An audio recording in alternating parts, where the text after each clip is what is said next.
In this video, I'm going to be sharing with you my 5 top tips to help you make those small marginal gains in your coaching.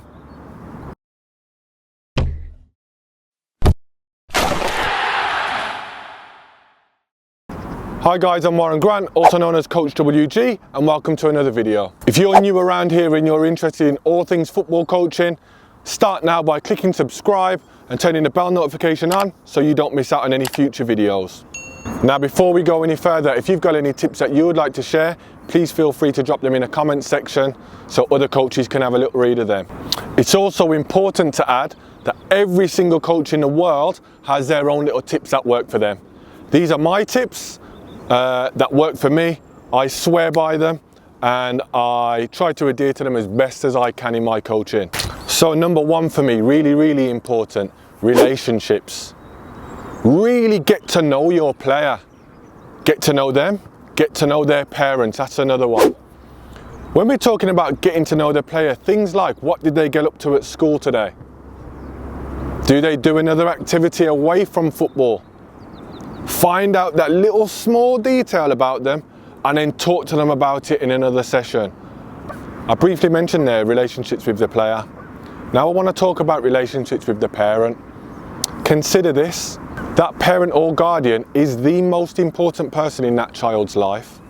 So if you can finish that triangle off whereby you've got coach, player and parent all singing from the same hymn sheet, I believe you'll get a lot more out of the player. So really try and work on that skill, really try and improve on your relationship building skills with the player, but not forgetting how important it is to make those relationships with the parents too. My second tip is different hats. Now what do I mean by different hats? What I mean is when you turn up to your session and you're ready to deliver, you might have to be different characters throughout that session. I might have to go from being a child entertainer to a coach, to a parent, to a mentor, all within the space of 20 minutes. What's really important is you've always got those hats in your pocket, ready to put the correct one on at the correct time. It's a skill, it'll come in time, but try and practice it and see if you can get used to it. My next tip is what I like to refer to as the 3 Ps. The first one is patience. Don't be disheartened if your session isn't working out how you want it to be.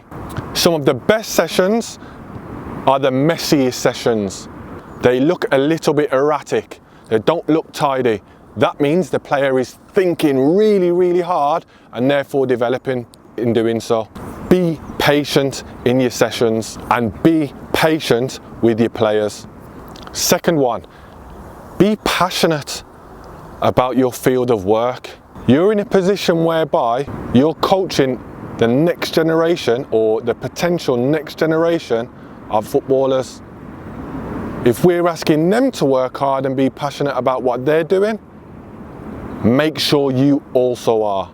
Now, passionate doesn't necessarily mean running up and down the touchline like Jose Mourinho would, or sliding on your knees when one of your players scores a goal.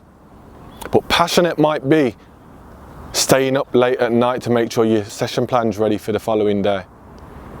Passion might be analysing a previous game in your own time. Passion might be calling one of your parents to make sure that your player's okay because they've been upset the previous session, as an example. Be passionate about what you do. And the final P is positivity. Don't be afraid to be the loudest, proudest coach on that football pitch. Don't be afraid to go over the top when one of your players scores.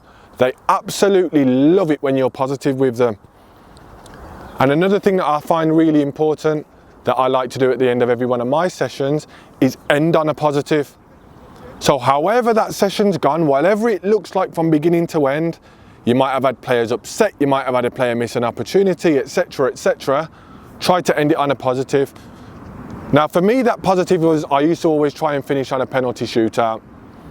What that would do is leave players leaving the building or leaving the football pitch on a massive high. So once they've finished my session, however that session's gone, they absolutely can't wait to get back for the next one. Ready to learn, ready to go on again, and ready to kick on. They're my 3 Ps. My 4th, and probably the most important one for me, is set your non-negotiables. What are the non-negotiables of your session?